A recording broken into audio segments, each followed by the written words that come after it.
Hi అండి, welcome to our channel Souji's Andhra రుచులు. ఈ రోజు మన ఛానల్లో మంచి రెసిపీ అయితే చూపిస్తున్నాను. పిల్లలు బయట ఫుడ్ కి అలవాటు పడకుండా మనం ఇంట్లోనే ఇలాంటి మంచి మంచి రెసిపీస్ చేసి పెట్టాం అనుకోండి, ఇంకెప్పుడు కూడా బయట తింటాము అని అడగరు. అంత టేస్టీగా ఉంటుంది, అంత హెల్దీ కూడా. ఇది మటర్ కి చాట్ అన్నమాట. చాలా బాగుంటుందండి. ఇవి వచ్చేసి మటర్ పచ్చివి అమ్ముతారు కదా, నేను డిమార్ట్ నుంచి తీసుకొచ్చాను. నైట్ అయితే నానబెట్టేసాను అనమాట. నైట్ నానబెట్టినవి కడిగేసి ఇలా మిక్సీ కుక్కర్ లో వేసుకొని, అలాగే ఒక 3 బంగాళదుంపలు, చిన్నవి కాబట్టి 3 వేసుకున్నాను, పెద్దవి అయితే 1-2 వేసుకోండి. అలాగే ఇందులో పసుపు, ఉప్పు, తగినంత వాటర్, మరి ఎక్కువ కాకుండా చూసుకొని వేసుకోవాలి, వాటర్ తగినంత. ఈ విధంగా ములిగేంత వరకు వేసుకొని కుక్కర్ పెట్టేసుకొని ఒక 3-4 విజిల్స్ రానిచ్చేయాలండి. తర్వాత దీన్ని స్టవ్ ఆఫ్ చేసేసుకోవడమే. ఈ రెసిపీ చాలా టేస్టీగా ఉంటుంది, నన్ను నమ్మండి. మళ్ళీ ట్రై చేసి మీరే కామెంట్ చేస్తారు ఎంత బాగా కుదిరింది సిస్టర్ అని చెప్పేసి.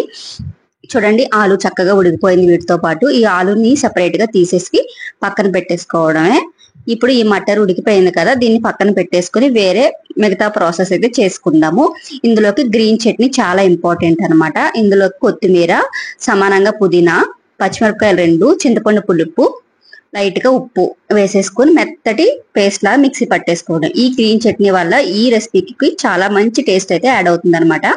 ఇప్పుడు మూకుడు పెట్టుకుని ఆయిల్ వేసుకొని ఇందులో ఒక బిర్యానీ ఆకు, ఇంగువ వేసుకోవాలి. ఇంగువ వేయడం మంచి టేస్ట్ వస్తుందండి. ఇందులోకి ధనియాల పొడి, జీలకర్ర, కారం, కాశ్మీరీ రెడ్ చిల్లీ పౌడర్ అయితే యాడ్ చేశాను. లేకపోతే స్కిప్ చేసి నార్మల్ కారం అయినా వేసుకోండి. ఇవి కొంచెం లైట్ గా అలా ఫ్రై అయిన తర్వాత ఉడికిపెట్టిన ఈ మటర్ ని వేసేసుకుని ఫ్రై చేసుకోవాలన్నమాట. ఒక 2 మినిట్స్ అలా ఫ్రై చేసిన తర్వాత ఉడికించి పెట్టుకున్న ఆలుని మ్యాష్ చేసేసుకుని ఇలా ఇందులో యాడ్ చేసేసుకుని 1 గ్లాసున్నర వాటర్ అయితే యాడ్ చేసేసుకోవాలి. స్టవ్ ని కొంచెం హై ఫ్లేమ్ లో పెట్టుకుని బాగా ఉడికించాలండి. తర్వాత ఇందులోకి గరం మసాలా వేసేసుకోవాలి. గరం మసాలా వేసేసిన తర్వాత ఒకసారి బాగా మిక్స్ చేసేసుకుని స్టవ్ ఆఫ్ చేసేసుకోవడమే.